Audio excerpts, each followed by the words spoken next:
ચાલો મિત્રો આપણે પ્રયોગ પદ્ધતિના ફાયદાઓ વિશે સમજીએ. પ્રયોગ પદ્ધતિના ફાયદાઓ આ મુજબ છે.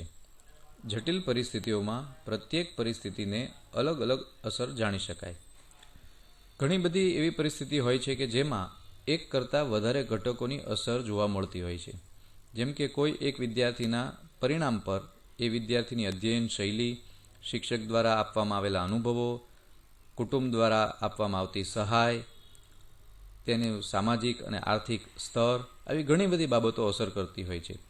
તો આમાંથી કોઈ એક જ બાબતની અથવા એક જ ઘટકની અસર તપાસવી હોય તો એવું પ્રયોગો દ્વારા શક્ય બને છે. ત્યાર પછીનો ફાયદો છે પુનરાવર્તન શક્ય હોવાથી ચોક્કસ કાર્યકારણ સંબંધ સ્થાપી શકાય, પરિણામોની વિશ્વસનીયતા વધે.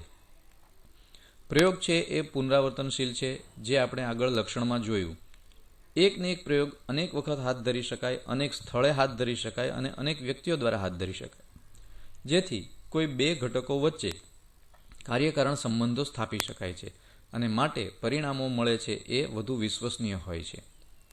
વ્યવસ્થિત અને પદ્ધતિસર હોવાથી પ્રયોગ પૂર્વગ્રહ મુક્ત સચોટ પરિણામો પ્રાપ્ત કરી આપે છે. પ્રયોગ કરવા માટે તેની ચોક્કસ પદ્ધતિ હોય છે અને એ પદ્ધતિને અનુસરીને હાથ ધરાયેલો પ્રયોગ પૂર્વગ્રહ મુક્ત બને છે અને માટે પ્રાપ્ત પરિણામો સચોટ હોય છે. ઘટના બને તેની રાહ જોવી પડતી નથી, કારણ કે કૃત્રિમ પરિસ્થિતિમાં પ્રયોગ થઈ શકે છે. કોઈ એવી વિશેષ ઘટના હોય કે જે કુદરતી રીતે બને તેની રાહ જોવામાં ઘણો બધો સમય જઈ શકે છે, તો એવી ઘટનાને કૃત્રિમ પરિસ્થિતિમાં ઉપયોગમાં લાવી અને પ્રયોગ હાથ ધરી શકાય છે.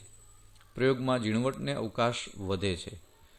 પ્રયોગ જ્યારે હાથ ધરાતો હોય ત્યારે ઝીણામાં ઝીણી બાબતોની પણ નોંધ કરવામાં આવતી હોય છે, એટલે વધુ ઝીણવટપૂર્વકના અવલોકનો અહીં પ્રાપ્ત થાય છે. અનાવશ્યક તત્વોને દૂર કરી માત્ર આવશ્યક તત્વોની અસર જાણી શકાય છે. આપણે અગાઉ વાત કરી કે વિદ્યાર્થીઓના પરિણામો પર વિદ્યાર્થીની અધ્યયન શૈલી, શિક્ષક દ્વારા આપવામાં આવેલા અનુભવો, તેનું સામાજિક આર્થિક સ્તર, તેના કુટુંબ દ્વારા મળેલી સહાય, એવી ઘણી બધી બાબતો અસર કરતી હોય છે.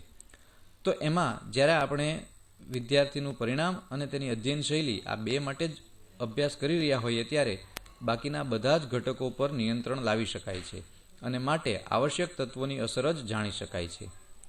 એક જ પ્રકારના મનોવ્યાપારનો વિવિધ પરિસ્થિતિમાં અભ્યાસ કરી શકાય.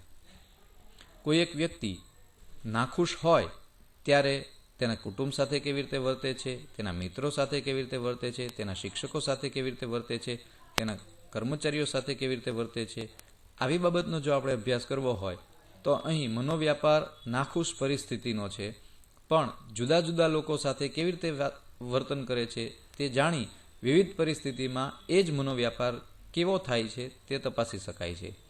અને છેલ્લો ફાયદો છે પ્રયોગ કરીને આંતરનિરીક્ષણ અને બાહ્ય નિરીક્ષણથી પ્રાપ્ત માહિતીને વધુ ચોક્કસ બનાવી શકાય છે.